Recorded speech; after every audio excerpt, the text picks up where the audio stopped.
You order sake, they will like pour it in front of you. Oh yeah. Oh yeah. Woo. This American isn't just visiting a Japanese izakaya, he's a regular.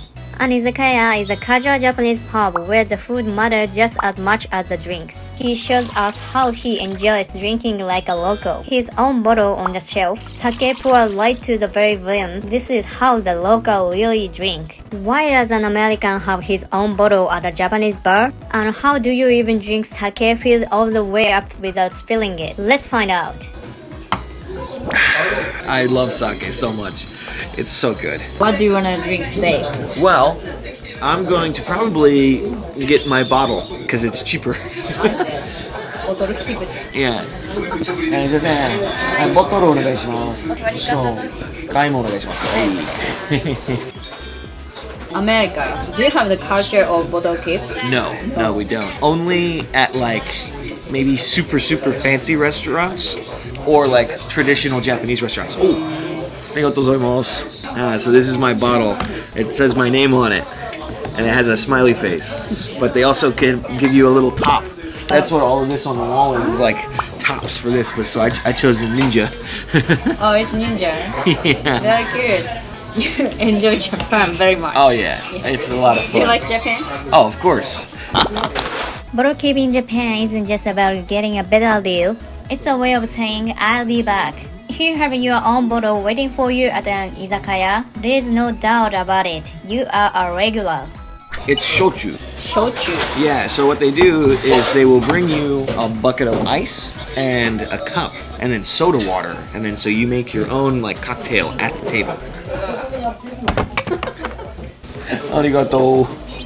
So the way this works is take the alcohol, you pour it in here however much you want. I'll do that much.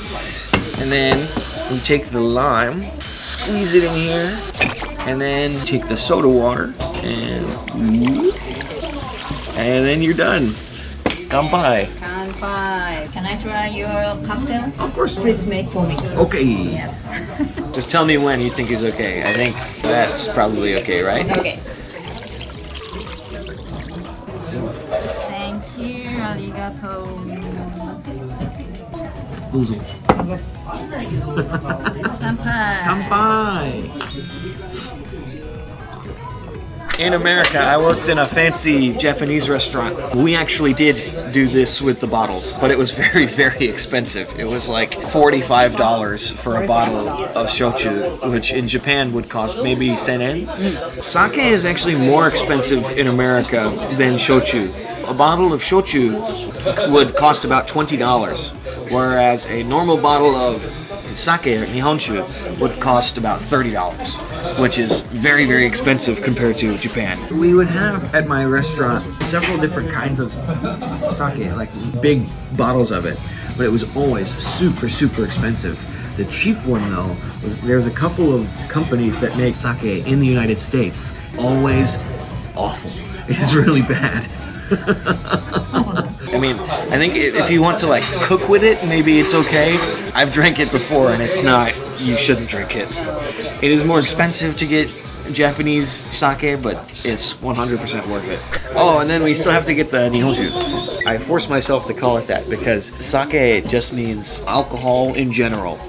One time I went to a restaurant and I wanted that. The waiter came up and said, "Oh, what would you like to drink?" And I said, "Sake onegaishimasu." And then he was like, "What? This is all sake." "Oh, you mean Nihonshu?" And I was like, "Ah, yeah, whatever." So, Nihonshu. Nihon, of course, means Japan, and shu is another way to read character for alcohol. So, Japanese alcohol. You order sake, they will like pour it in front of you. And it's really cool. It's worth it. It's a cool experience. Piece of advice. The best sake in Japan is from northern areas of Japan. They say the best Nihonshu comes from Niigata. Because it has a good resource for rice. Yes, that's right. Arigato.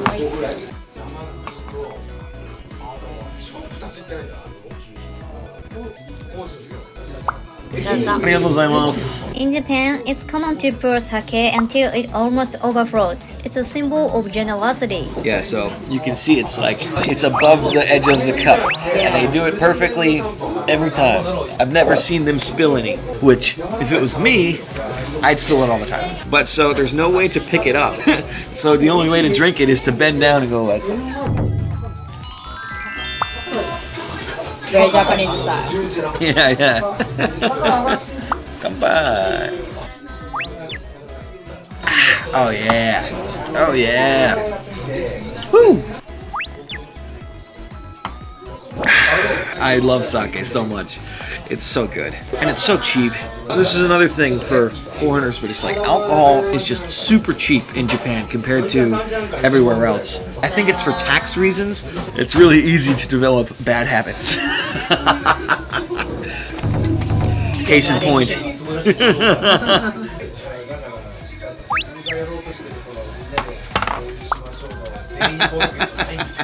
Very often what I will do is come here for dinner and have a couple drinks, and then I'll go to the karaoke bar across the street and just get more drunk and sing karaoke.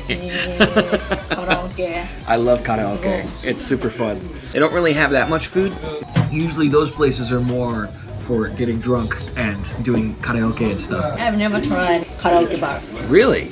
You are brave fool. I love it. I love it. It's super fun. I often ask the question like, 私の次の歌は英語か日本語どっちの方がいいと思いますか?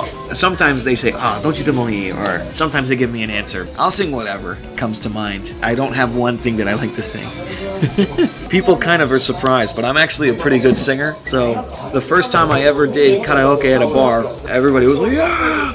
And then one guy was like, "What are you drinking? Get him another one. I'm paying for it." And I was like, "Oh, thank you." Yeah, I was like, "Yeah, absolutely. I'll sing for drinks, 100%."